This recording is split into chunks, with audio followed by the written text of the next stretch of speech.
Karbala में बोले हुसैन इब्ने हैदर दुश्मन से। करबला में बोले हुसैन इब्ने हैदर दुश्मन से। करबला में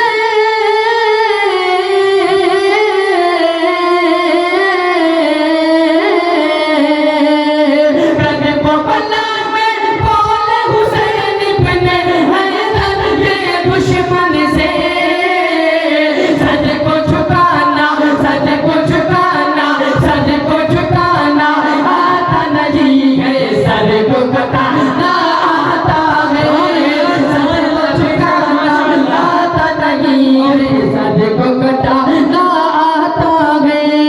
शहीद नबी के खुशबू से महफिल को सजाना आता है।